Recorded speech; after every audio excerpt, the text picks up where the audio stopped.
Pinoy Extreme Channel at nakatutok pa rin kayo dito sa ating programang Fun and Laugh with Ron.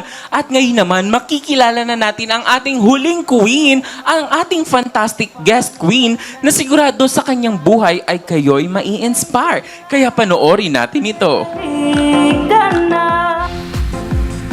Sit back and relax dahil nandito ang theater actress at Mrs. Earth Ambassadors 2024 na si Catherine Rodrigo. Please welcome ang theater actress, beauty queen at ang tinanghal na Mrs. Earth Ambassadress 2024 na si Ma'am si Catherine Rojas Rodrigo. Hello, Ma'am. Wow. Napakaganda. She's so divine. Welcome, Ma'am, sa show. Pleased to meet you, Ma'am. Thank you po. Pleased to meet you, Ron. Have a seat, ma'am, and welcome Thank po you. sa aming show. At syempre, bago ang lahat, bumati muna kayo sa ating mga manonood mula Luzon, Visayas at Mindanao or nasaan man sila around the world. Hello and good morning, good afternoon, and good evening to all the viewers of Fun and Laugh with Ron. Hello, Antipolo. Hello, Clark, Pampanga. Hello, Philippines. Hello, world. Wow, she seems that she's ready for the international stage. Hello, ma'am, kamusta po kayo? Kamusta po ang pakiramdam na bumisita kayo as a queen dito sa Fun and Laugh? I'm actually very honored to be here at your wonderful studio. You're all very warm and Thank friendly. you. Thank you so much for the invite. You're welcome, ma'am. And eto nga po, ang dami na namin beauty queen na nakita. Talagang busog na busog po talaga ang aming mata kanina pa. Pero dito, ma'am, no, pag-usapan na natin ang iyong preparations as a beauty queen, 'di ba? So, I know nagre-ready ka na for the international pageant. Ano po ba ang mga preparations na ginagawa ninyo ngayon?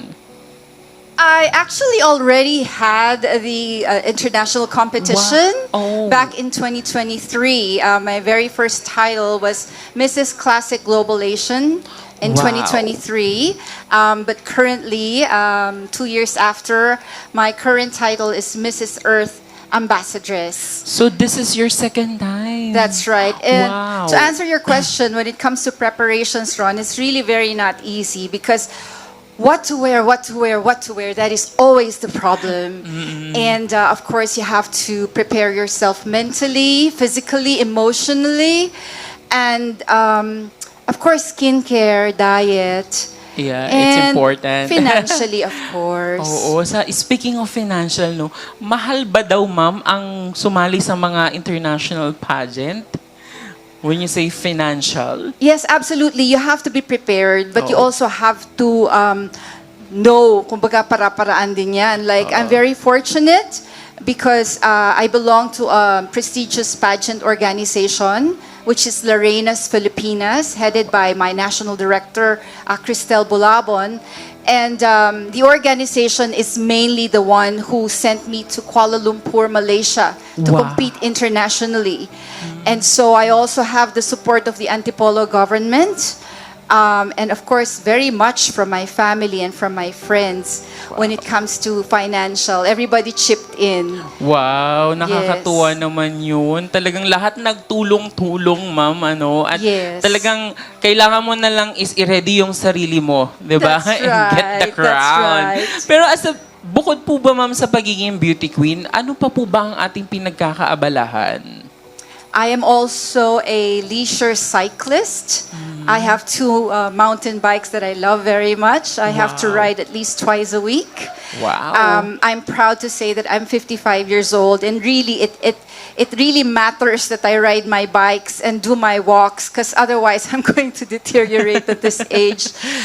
So that's one of the things that I love to do. I'm also taking piano lessons currently with my son.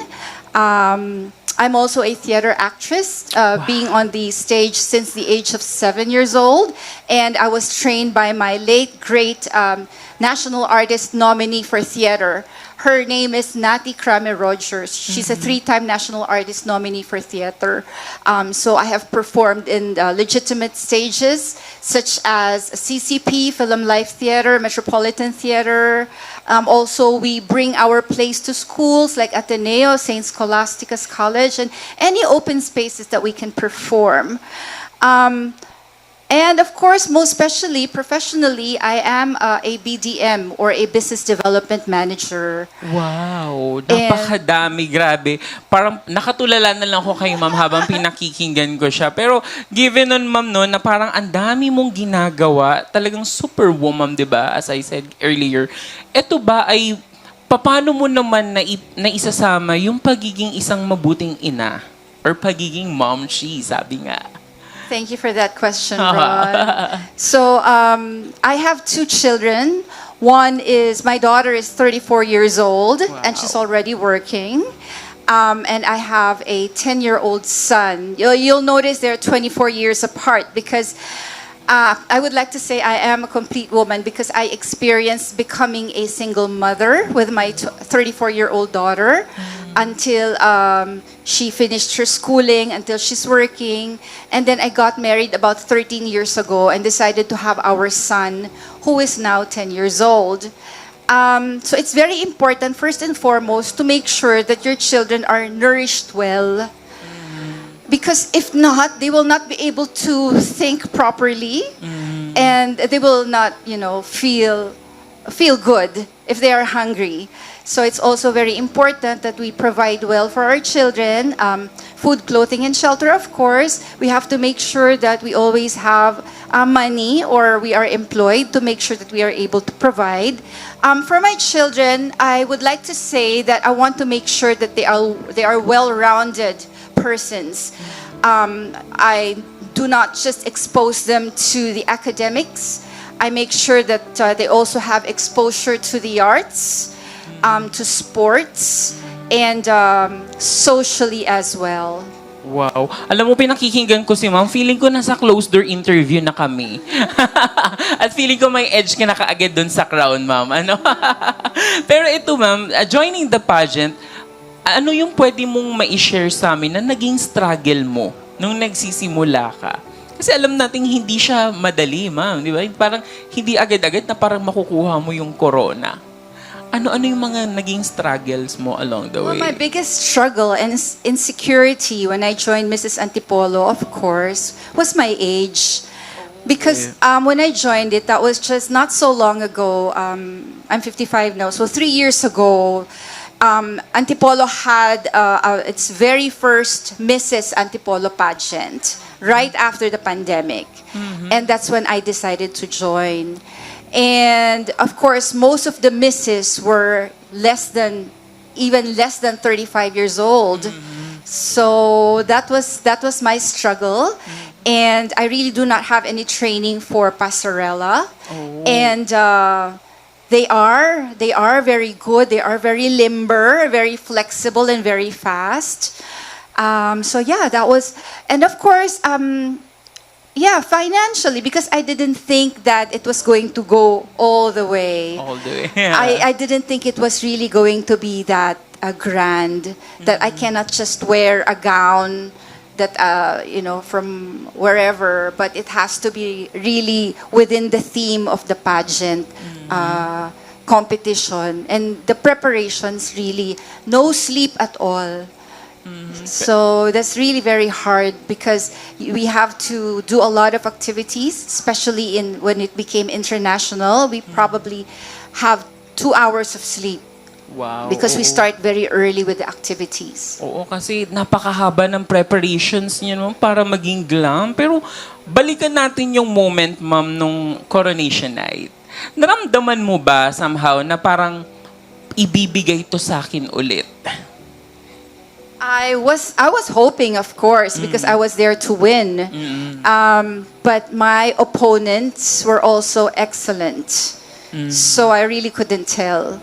And I was happy enough that I got the Best in Interview award and one of the top placers for the national costume, which is, of course, the Philippines. I was a Muslim princess. That was my costume at that time. I really didn't expect that I was going to bag the classic crown. Wow. And I'm very grateful. Speaking of the crown, ma'am, no, ano po ba yung mga advocacies mo as Mrs. Earth International? My main advocacy is VAUSI, or Violence VAUSI. Against Women and Children. And Ron, this is not just physical abuse, but verbal abuse as well, because that will affect the morale of the child or the woman, and it can even lead to depression. I remember coming back from Malaysia, myself together with the leaders of where I work, which is Shore 360, we visited IMA Foundation in Pampanga. So they house those who have been abused domestically, women and children. And so we try our best Domestically and to... verbally, okay. Yes, we try our best to support their livelihood programs, and we spearhead solicitations for them, both in cash and in kind. Those things. Napakaganda. Kaya naman siguro ito yung mga naging edge mo, ma'am. Kaya nakuha mo yung crown. Pero ito, ma'am, ay alam natin na sa pagkuha ng crown, aside sa support, ay hindi talaga mawawala na may bashing.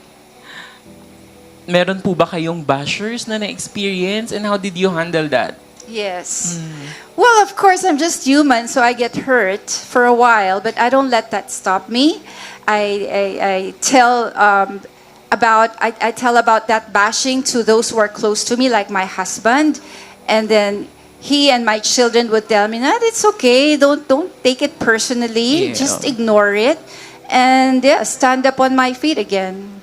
Tama. At dahil doon nakuha ninyo yung corona. Thank you. Pero eto, mama, meron ba kayong tinatawag na signature walk? Na feeling mo na parang ito to, para sa akin tong signature walk na to? I think so. Yeah, it's more of personal. Personal, okay. At syempre, hindi naman pwedeng hindi natin makikita yung sample walk na yan. Pwede mo ba kami mamapaunlakan ng sample walk na yan? Okay. Okay. Music, please!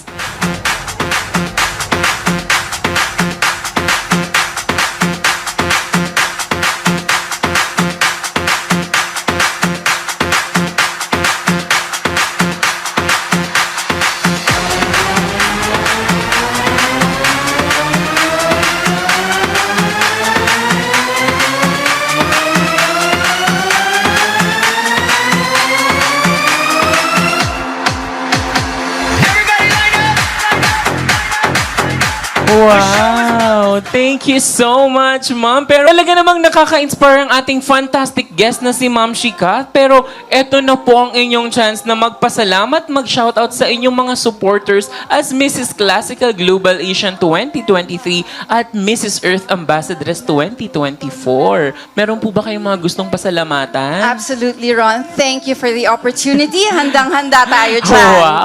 Para namang mag-a-announce na si ma'am ng mga winners.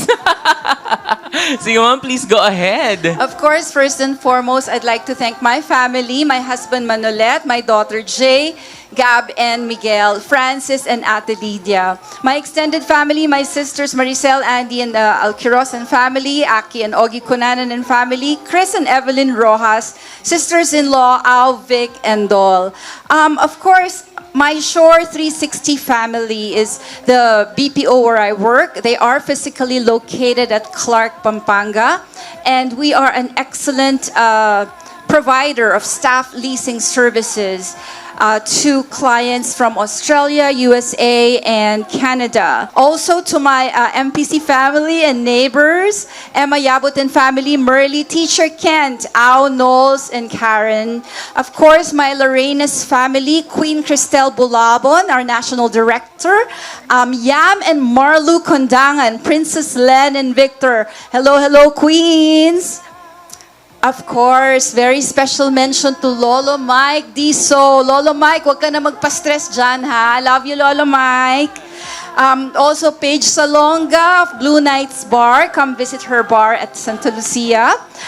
Jeff and Dal, Joey and Nini Abejo. Thank you so much for the opportunity. You're welcome, ma'am, and well said. Feeling ko, di ba, parang nandito na si ma'am, nagbibigay na ng kanyang speech internationally.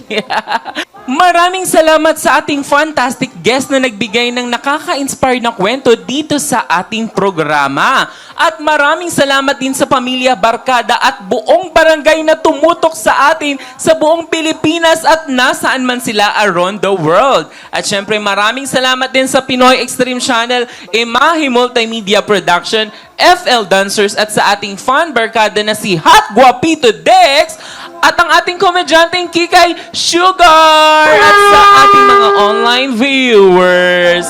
At syempre, patuloy na samahan ng ating mga online verse host na si Queen Botcha at Axel Romeo sa ating Fun and Laugh online kulitan. Para sa mga gustong balikan na episodes, maaari niyong mapanood ito sa ating official YouTube channel na Fun and Laugh with Ron. At para naman sa ating mga latest ganap ay maaari ninyong i-follow ang ating mga official social media accounts na @Fun and Laugh Official sa Facebook, Instagram at TikTok. At magkita-kita muli tayo sa susunod na kwentuhan at kulitan. Ako ang inyong fantastic TV host, Ron.